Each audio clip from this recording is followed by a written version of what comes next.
Selamat datang di channel ini. Video ini berisi tentang pembahasan Reboot Word chapter 16. Video ini adalah lanjutan dari video sebelumnya. Kalau belum lihat silahkan cek di deskripsi. Akira berjalan melalui kota kumuh dengan Sherly. Akira ini belum pernah ke sana. Daerah itu dipenuhi bangunan yang terlihat relatif kuat. Ada kios-kios yang dipenuhi dengan segala macam barang seperti pistol yang tidak dirawat dengan baik. Sherly hanya tersenyum dan berkata kepada Akira, bangunan-bangunan di sekitar daerah ini pada awalnya merupakan bagian dari rencana perpanjangan distrik yang lebih rendah. Tapi itu tidak terhenti sehingga bangunan akhirnya ditinggalkan. Ketika para manajer daerah itu meninggalkan tempat ini, Akira telepati dengan Alpha. Alpha bilang, aku tidak terlalu paham apa yang dia bicarakan, tapi yang ku tahu, kota ini sebenarnya tidak memiliki keinginan untuk mengembangkan area ini sejak awal.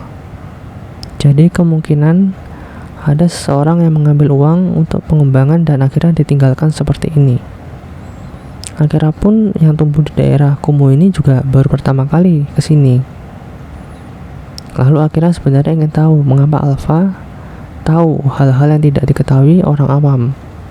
Tapi dia ini memutuskan untuk tidak bertanya. Karena dia tahu itu tidak ada gunanya. Yang penting dia paham sekarang Alpha ini bukan musuh. Lalu Alpha juga bilang, ketika kamu itu berjalan berdampingan dengan Sherly, orang-orang itu melihatmu seperti sedang berkencan. Lalu Akira itu batuk dan menoleh ke arah Alpha dan menyangkalnya. Tapi Alpha itu bilang ini kencan. Mari kita itu membeli sesuatu untuk Sherly. Akira pun menyerah dan mencari hadiah untuk Sherly dari toko ke toko. Sherly bingung dan ngikut aja dia. Akira ini tidak bisa memutuskan hadiah apapun. Jadi dia ini sempat melihat pistol, tapi dia rasa ini bukan pilihan yang tepat. Dia memandang ke arah Alpha untuk meminta bantuan. Tapi Alpha bilang, pikirkan saja sendiri. Ini juga akan menjadi pelajaran bagimu jika kau memberinya sesuatu yang aneh dan membuatnya terlihat aneh. Jadi berikan yang terbaik. Akira itu bingung dan terus mencari sesuatu untuk dibeli. Sherly pun akhirnya bertanya, apa yang sedang kau cari? Akira kan ragu-ragu. Lalu dia nanya, apakah ada sesuatu yang ingin kamu dapatkan di warung ini? Lalu Sherly kan terkejut. Dan Akira lanjut bilang, kamu tahu dari penjelasan kemarin kita ini adalah sekutu. Kau mungkin membutuhkan sesuatu sebagai bukti. Kita ini punya hubungan lah, sebagai simbol. Jadi aku ini ingin memberikanmu hadiah. Aku berencana memberimu hadiah, tapi aku bingung mau ngasih apa. Nah, akhirnya Sherly bilang, kira-kira ada yang kau inginkan atau enggak? Sherly yang dengar itu dia bilang, terserah kamu aja, apapun yang kau pilih, aku percaya itu lebih baik. Tapi sebenarnya Sherly ini juga berpikir bahwa semakin mahal hadiahnya itu akan semakin baik, agar menjadi bukti yang lebih kuat dari hubungan mereka. Dan bisa juga dia itu menjualnya jika dia itu butuh uang. Tapi dia itu mengerti kondisinya sekarang, dan dia juga tidak tahu seberapa mahal benda termahal di kios itu. Karena itu Sherly memutuskan untuk menyerang Akira itu dari arah lain. Tapi Akira itu malah semakin bingung. Baiklah kalau begitu, tapi aku mau kamu gak mengeluh apapun yang kuberikan, meskipun itu aneh. Tapi sebelum kupilih, kuberikan lagi satu kesempatan. Apakah ada yang ingin kamu beli di sini? Sherly sedikit terkejut dengan jawaban yang tidak diharapkan sama sekali. Melihat bagaimana Akira itu bicara dan kelihatannya dia itu juga agak putus asa, dia itu menunjukkan bahwa dia itu benar-benar menghindari situasi di mana dia itu harus memilihnya sendiri. Akhirnya Shirley itu berkata, aku tidak akan mengeluh apapun yang kau pilih, tapi ya jika kau bersikeras, bisakah kita itu memilih semacam aksesoris? Kupikir itu merupakan hadiah yang bagus untuk kasus ini. Akhirnya Akira pun mendapatkan hadiah untuk Shirley, yaitu liontin. Dia memilih liontin itu karena dua alasan. Pertama, karena itu aksesoris, dan kedua itu bisa dijual dengan cukup banyak uang di pusat pertukaran. Setelah mendapat hadiah dan berjalan-jalan, akhirnya itu mereka berpisah. Akhirnya menuju ke penginapan, lalu di tengah jalan dia bilang ke Alpha, karena ini hari pertamanya, ada hal yang ingin kulakukan. Setelah geng Shibuya itu dihancurkan, sebenarnya bekas wilayahnya ini terbuka untuk diambil oleh siapa saja. Tapi itu tidak seperti geng lain yang akan segera menggunakan kekuatan untuk merebut wilayahnya. Jika salah satu dari mereka itu membuat langkah yang buruk, itu mungkin malah menyebabkan perkelahian antara geng dan menimbulkan kerugian besar bagi mereka. Lebih penting bagi mereka untuk bernegosiasi dengan geng lain dan membagi wilayah terbuka sedemikian rupa sehingga semua orang akan puas. Dengan perkelahian itu akan pecah jika mereka tidak bisa mencapai kesepakatan selama negosiasi, dan mereka akhirnya akan saling bunuh setelah itu. Nah, bangunan yang digunakan oleh markas geng Shibuya dulu itu merupakan pusat dari wilayah terbuka. Jadi semua uang dan sumber daya yang dimiliki geng Shibuya dikumpulkan di gedung itu. Tetapi hampir setengahnya itu sudah hilang karena mantan anggota geng mereka yang dulu yang keluar dari geng ngambil gitu. Jadi apapun yang tertinggal di sana pada waktu itu tidak begitu berharga. Yang tertinggal sisanya.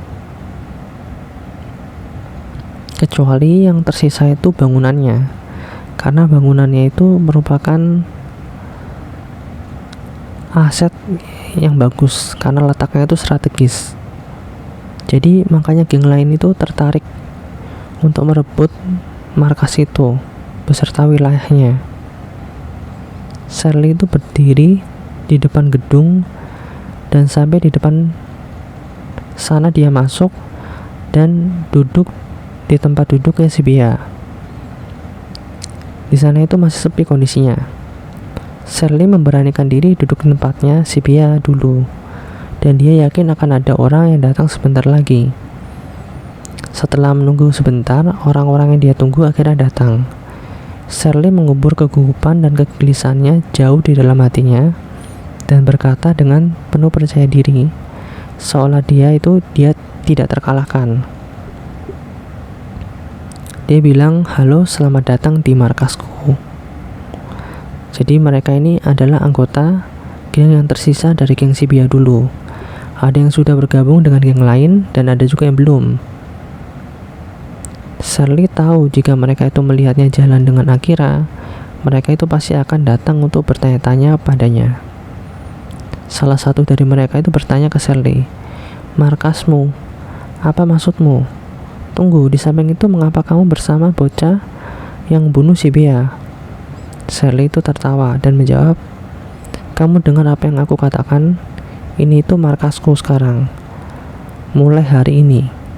Alasan mengapa aku bersama Akira adalah karena kami itu berbicara dan dari sana kami menyimpulkan bahwa aku sekarang menjadi bos tempat ini mulai hari ini.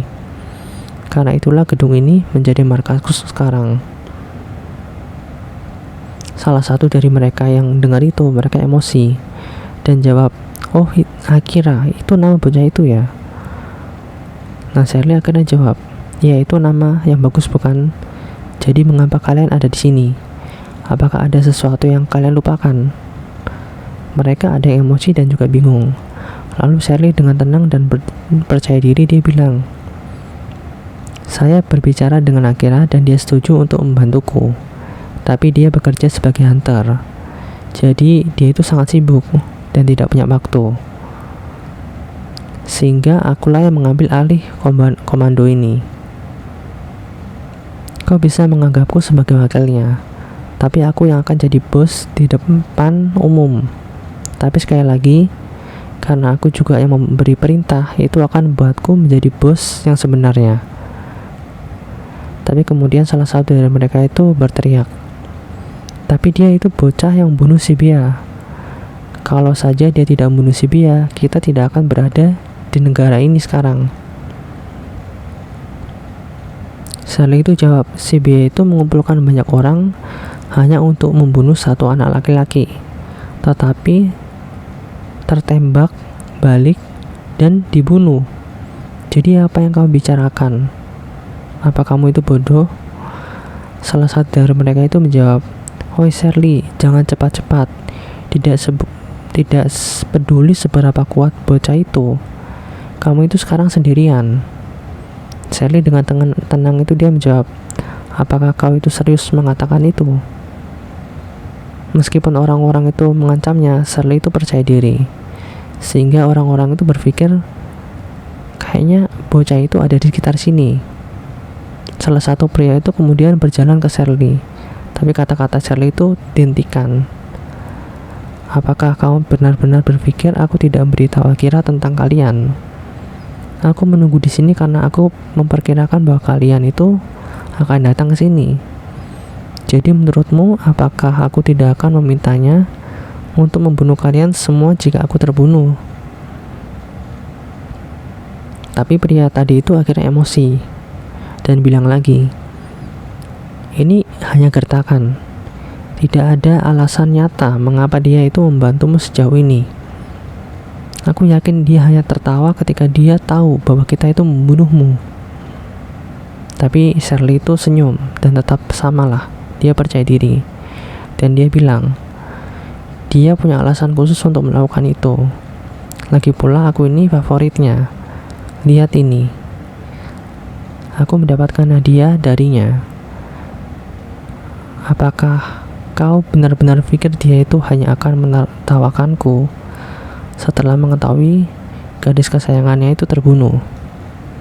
Shirley itu memperlihatkan liontin yang tergantung di lehernya dan menggoyang-goyangkannya sedikit seolah-olah memamerkannya kepada mereka.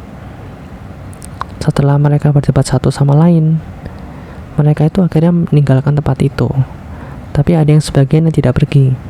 Shirley pun bilang, jika kamu tidak punya urusan di sini, bisakah kalian itu pergi? Salah satu dari mereka jawab, tolong terima kami bergabung dengan gengmu. Shirley pun bilang, jadi kalian sudah mengakui aku sebagai bosmu ya? Dan apakah kalian akan mematuhi perintahku? Mereka akhirnya jawab, iya. Kamu adalah bosnya dan kami itu akan menurutimu. Shirley pun akhirnya menerima mereka, tapi mereka disuruh pulang dulu dengan alasan Shirley lagi sibuk dan datanglah lagi besok.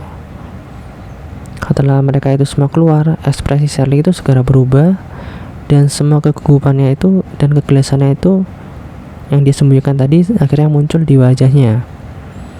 Ini benar-benar berbahaya. Aku hampir saja terbunuh di sini. Shirley memang menerima perlindungan Akira, tetapi bukan berarti Akira ini selalu di sampingnya.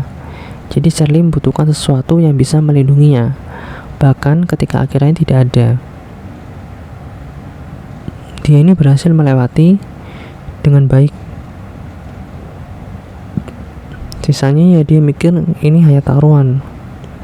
Itulah yang dia pikirkan saat ini, lalu dia tidur. Di sisi lain, sebagian orang-orang yang menentang Shirley pun berkumpul dan mereka berdebat. Kelompok yang menganggap Shirley ini berbohong berencana mengambil markas. Karena mereka itu merasa itu hanya gertakan, tidak mungkin Hunter akan sebaik itu. Kalaupun benar, gak mungkin markas ini diberikan begitu saja. Lagi pula Leontinia itu kelihatan murah. Kayaknya kita cuma ditipu. Kalau seandainya ada perjanjian di antara mereka, bocah itu sekarang gak ada di sini. Gak mungkin dia sembunyi. Harusnya itu dia muncul bersama Shirley. Tetapi beberapa ada yang masih takut. Akhirnya mereka pun terbagi menjadi dua kelompok yang berbeda. Yang percaya kalau Shirley itu gak berbohong akan menunggu di luar, dan yang yakin Shirley itu berbohong akan menyerang. Kelompok penyerang lalu mereka memulai bergerak menuju markas. Tetapi seketika dengan cepat mereka itu ditembak. Ada yang langsung mati dan ada yang terluka parah. Tiba-tiba Akira itu pun keluar sambil memegang senjatanya dan bilang ke mereka yang masih hidup. Mereka yang lihat Akira itu takut dan bilang lagi, hentikan.